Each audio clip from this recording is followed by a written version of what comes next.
ശക്തമായ ത്രികോണ പോരാട്ടമാണ് തിരുവനന്തപുരത്ത് പേട്ട വാർഡിൽ നടക്കാൻ പോകുന്നത്. 3 കരുത്തരായ സ്ഥാനാർത്ഥികൾ, അതിൽ തന്നെ ബിജെപിയുടെ ഏറ്റവും പ്രധാനപ്പെട്ട നഗരത്തിലെ തന്നെ ബിജെപിയുടെ ഏറ്റവും പ്രധാനപ്പെട്ട സ്ഥാനാർത്ഥി, ഏറ്റവും മുതിർന്ന കൌൺസിലറാണ് മുതിർന്ന സ്ഥാനാർത്ഥി. 1989 തിരുവനന്തപുരം നഗരസഭയിൽ ബിജെപി അന്നൊന്നും അത്ര ശക്തമല്ലാത്ത കാലത്ത് ബിജെപിക്ക് വേണ്ടി അക്കൌണ്ട് തുറന്ന ബിജെപി നേതാവായി മാറിയ പി അശോക് കുമാറാണ്. അദ്ദേഹമാണ് പേട്ടയിൽ ഇത്തവണ മത്സരിക്കുന്നത്. നേരത്തെ പാൽക്കുളങ്ങര വാർഡിന്റെ പ്രതിനിധിയായിരുന്നു അദ്ദേഹം. എങ്ങനെയാണ് പേട്ടയിലേക്ക് വരുമ്പോൾ എന്ത് തോന്നുന്നു? ഞാൻ 4 പ്രാവശ്യം പാൽക്കുളങ്ങര വാർഡിലെ കൌൺസിലറായിട്ട് നഗരസഭയിൽ പോയ ആളാണ്.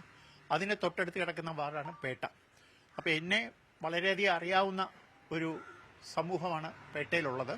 ഞങ്ങൾ ഇന്നലെ വർക്ക് തുടങ്ങി.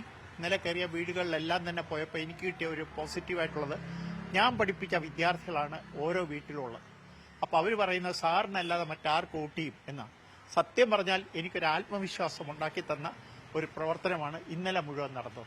അതിനാണ് അശോക് കുമാർ സാറാണ് ഇവിടുത്തെ എല്ലാവർക്കും ഒരുപാട് തലമുറയെ പഠിപ്പിച്ചിട്ടുണ്ട് ഇവിടെ, അല്ലേ? അതെ, ഞാൻ ഏതാണ്ട് 2.25 ലക്ഷം വിദ്യാർത്ഥികളെ പഠിപ്പിച്ചിട്ടുണ്ട്. എന്റെ ഇപ്പോഴത്തെ കേരള ഗവർണർ എന്നെ വിളിച്ച് എനിക്കൊരു അവാർഡ് ഗുരുവന്ദനം എന്ന് പറഞ്ഞ് തന്നിട്ടുണ്ട്.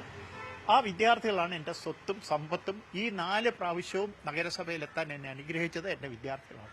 രാഷ്ട്രീയത്തിന് ഉപരി ഇവിടുത്തെ ബിജെപിയുടെ ഒരു ശക്തിയും എതിർ സ്ഥാനാർത്ഥികളുടെ ഒരു ബലമൊക്കെ എങ്ങനെയാണ് കാണുന്നത്? ബിജെപി ശക്തമായ ഒരു വാർഡാണ് പേട്ട വാർഡ്. എതിർ സ്ഥാനാർത്ഥി അവരുടെ കഴിവും കരുത്തുമൊന്നും ഞങ്ങൾ കുറച്ച് കാണുന്നില്ല. ജനങ്ങളെ വിശ്വാസം നേടിയെടുത്ത് ഈ പേട്ട ഇടയ്ക്ക് ഒരു നവീകരണത്തിന് വേണ്ടിയിട്ട് ശ്രമിക്കാൻ വേണ്ടിയാണ് ഞങ്ങൾ മത്സരിക്കുന്നത്.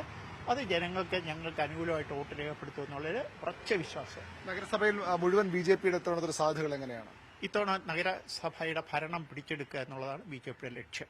കാരണം RSSന്റെ 100ാം വർഷമാണ്. അതുകൊണ്ട് ഉറപ്പായിട്ട് തിരുവനന്തപുരത്തെ മേയർ ബിജെപിയുടെ മേയറായിരിക്കണം. എന്ന് മാത്രമല്ല, 1942 നഗരസഭ തുടങ്ങിയത്. ഇന്ന് 2025, ഏതാണ്ട് 70 വർഷം കഴിഞ്ഞിരിക്കുന്നു. ഈ നഗരത്തിൽ പണ്ട് കാളവണ്ടി ഓടിയ റോഡുകളും മുടുക്കുകളാണ് ഇന്നും ഉള്ളത്. ഏതാനും ചില റോഡുകൾ മാത്രം സ്മാർട്ട് സിറ്റിയുടെ പേരിൽ നന്നാക്കിയതല്ലാതെ യാതൊരു മാറ്റവും ഉണ്ടായിട്ടില്ല. മാലിന്യ സംസ്കരണം നേരെയല്ല നടക്കുന്നത്. വൈദ്യുതി വിളക്കുകൾ നേരെ കത്തിക്കാൻ കഴിയുന്നില്ല. ഡ്രെയിനേജിന്റെ ഇങ്ങനെ 1000 പ്രോബ്ലംസ് ഉണ്ട്. അത് പരിഹരിക്കാൻ ബിജെപിക്ക് കഴിയും. നരേന്ദ്രമോദി സർക്കാർ അധികാരത്തിലിരിക്കുകയാണെങ്കിൽ ഒരു പുതിയ തലസ്ഥാന നഗരം വാർത്തെടുക്കാൻ നമുക്ക് കഴിയും. ഇതുതന്നെയാണ് ബിജെപിയുടെ പ്രതീക്ഷ. അതുതന്നെയാണ് സ്ഥാനാർത്ഥി പി അശോക് കുമാറും പങ്കുവച്ചത്. വിപുലമായ ശിഷ്യസമ്പത്തിൽ കൂടി പ്രതീക്ഷ അർപ്പിച്ചുകൊണ്ട്, വിശ്വാസം അർപ്പിച്ചുകൊണ്ടാണ് അദ്ദേഹത്തിന്റെ പ്രചരണം തുടരുന്നത്.